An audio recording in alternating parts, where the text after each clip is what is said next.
दोस्तों अब हम डिस्कशन करने वाले हैं बैंक निफ्टी का।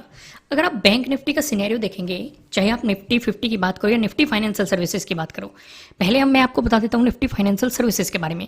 यहाँ पे अगर आप थोड़ा सा ध्यान से समझेंगे, मार्केट ने आपको एक गैप अप ओपनिंग दी, उसके बाद ना तो ये अपने ट्रेडिंग डे हाई का ब्रेकआउट दे पाया और ना ही ये अपने प्रीवियस डे हाई का ब्रेकडाउन दे पाया। हालांकि अगर प्रीवियस डे हाई का ब्रेकडाउन भी देने की ये कोशिश करता तो नीचे हमारे लिए प्रीवियस डे क्लोजिंग बैठा हुआ है, हमें इसका भी ब्रेकडाउन चाहिए था, यानी कि तभी हमारे लिए एक नेगेटिव साइड पोजीशंस बन सकती थी। निफ्टी 50 का डिस्कशन हम निफ्टी 50 वाली वीडियो में करेंगे, थोड़ा डिटेल में करेंगे। लेकिन अब बैंक निफ्टी का थोड़ा सा सिनेरियो समझ लेते हैं। मैं आपको समझाने के लिए 5 मिनट के टाइम फ्रेम पे लेके चलता हूँ, वहां पे पहले लॉजिक समझेंगे, लेकिन उससे पहले मैं आपको 1 डे के टाइम फ्रेम पे कुछ चीजें दिखाने की कोशिश करता हूँ। अभी तक जो बैंक निफ्टी में गिरावट आई थी और उसने जो एक रेंज बनाई थी, उस रेंज का अभी मार्केट ने ब्रेकआउट नहीं दिया है। पहली चीज हम ये नोट करेंगे। दूसरी चीज जो यहाँ पे नोट करने लायक है, आज का जो हमें रिजेक्शन देखने को मिला है वो उसी जोन के आसपास से आपको यहाँ पे रिजेक्शन देखने को मिला है। दूसरी चीज हम ये नोट डाउन करेंगे। अब हम आते हैं 5 मिनट के टाइम फ्रेम पे।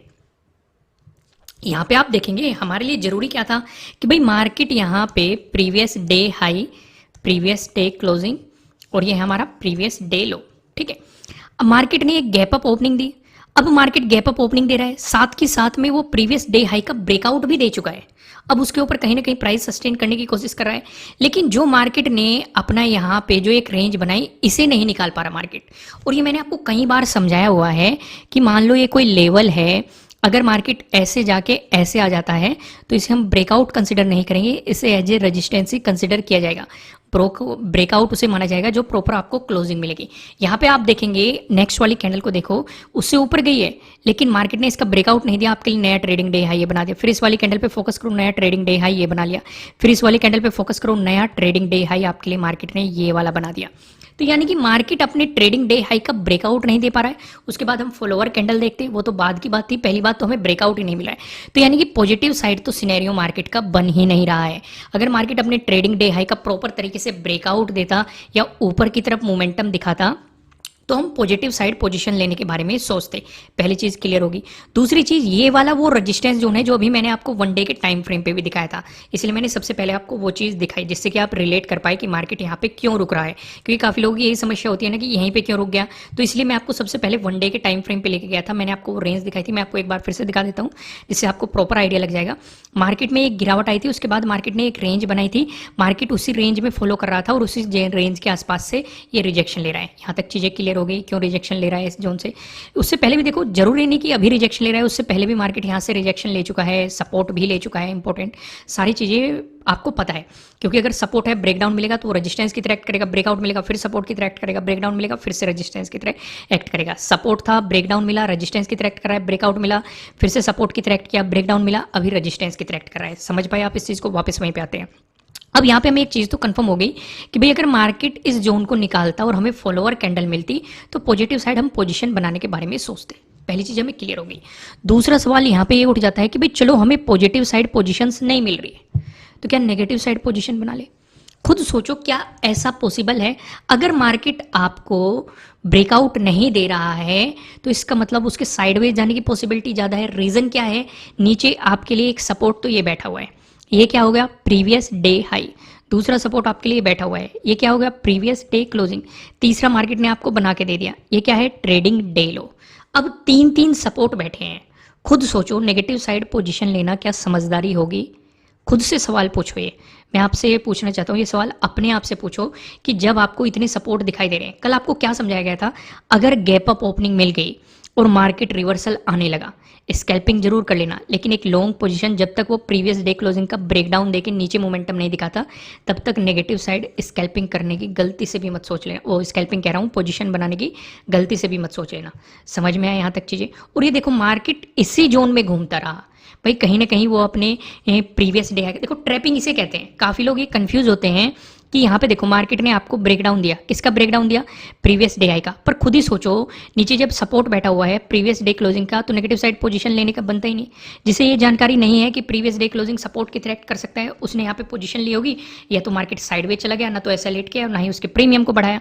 समझ में आई चीजें क्लियर? यानी कि मार्केट ने यहाँ पे आपको क्लियर बता दिया। देखो दोस्तों, अगर कंटेंट पसंद आ रहा है वीडियो को लाइक जरूर करना, कमेंट करके बताना एनालिसिस कैसे लग रहा है। अभी कल का भी डिस्कशन करेंगे, कल के लिए हमें कहाँ पे फोकस करना है। तो यानी कि कहीं ना कहीं मार्केट इन्हीं जोन के बीच बीच में फंस के रह गया और एक साइडवेज मोमेंटम दे दिया, और साइडवेज मोमेंटम से दूर रहना चाहिए। ये चीज़ें मैं आपको पहले ही समझा चुका हूँ। क्लियर हो गया? अब यहाँ पे और चीज़ें भी समझते हैं। अब मैं आपको लेके चलता हूँ 15 मिनट के टाइम फ्रेम पे। कल के लिए हमें किस तरीके से तैयार रहना है उन चीज़ों को समझते हैं। हमारे लिए जरूरी चीज़ क्या होगी? ये हो गया ये प्रीवियस डे हाई, और ये कौन सा इंपॉर्टेंट लेवल है जो कि हमने 1 डे के टाइम फ्रेम पे देखा था, वो भी याद रख के चलना है। ये क्या होगा? हमारा प्रीवियस डे क्लोजिंग। ये क्या होगा? हमारा प्रीवियस डे लो। इतनी चीज़ें हमारे लिए कल के दिन इंपॉर्टेंट रहेगी, इतनी चीज़ों पे हम फोकस करेंगे। अगर मार्केट फ्लैट ओपन हो गया, आपको पॉजिटिव मोमेंटम दिखाता है, इस सिनेरियो पे आप क्या करेंगे? इस सिनेरियो पे अगर मार्केट प्रीवियस डे क्लोजिंग से ऊपर चलना शुरू होता है तो आपके लिए अगला रेजिस्टेंस बनने वाला है ये प्रीवियस डे हाई। अगर प्रीवियस डे हाई का ब्रेकआउट दे दे तो आपके लिए यहाँ पे सेटअप भी बन जाएगा, प्रीवियस डे हाई के ब्रेकआउट वाला सेटअप। लेकिन ज़्यादा बेहतर क्या रहेगा? ज़्यादा बेहतर ये रहेगा कि मार्केट प्रीवियस डे हाई के नीचे कुछ टाइम स्पेंड करके ब्रेकआउट दे दे। मैं ऐसा क्यों कह रहा हूँ? मैं आपको वहीं ले जाके दिखाऊंगा 1 डे के टाइम फ्रेम पे। मैं ऐसा इसलिए कह रहा हूँ क्योंकि एक इंपॉर्टेंट रेजिस्टेंस जोन है जहाँ से मार्केट बार बार रिजेक्शन ले रहा है।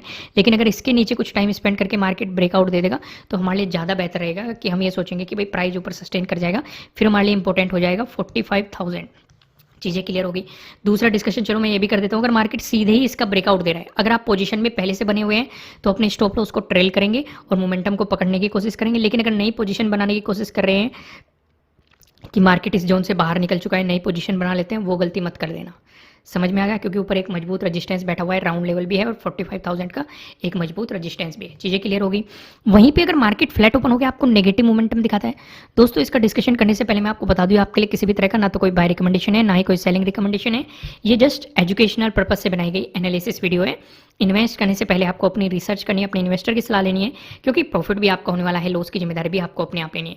वहीं पे अगर मार्केट फ्लैट ओपन हो गया, आपको नेगेटिव मोमेंटम दिखाता है, इस सिचुएशन पे आपको कुछ भी छेड़खानी नहीं करनी है, क्योंकि नीचे प्रीवियस डे लो का सपोर्ट बैठा हुआ है।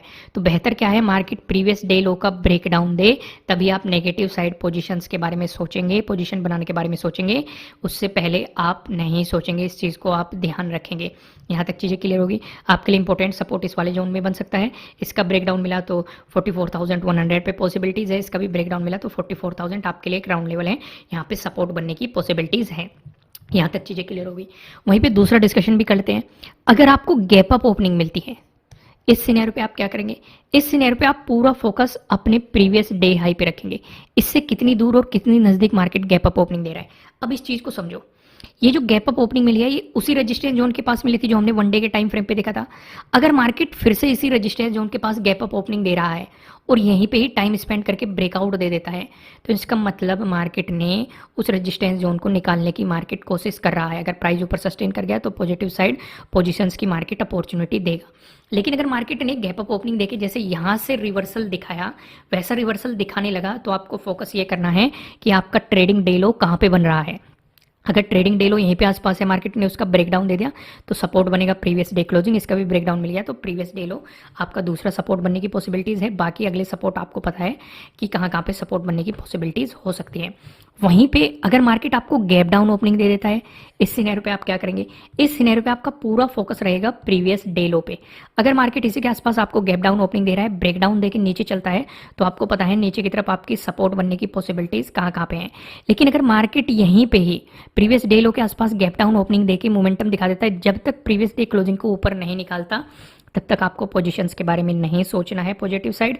अगर निकाल देता है, अगला रेजिस्टेंस बनेगा प्रीवियस डे हाई, फिर आपको पता है रेजिस्टेंस की पॉसिबिलिटीज ऊपर कहाँ कहाँ बन सकती है।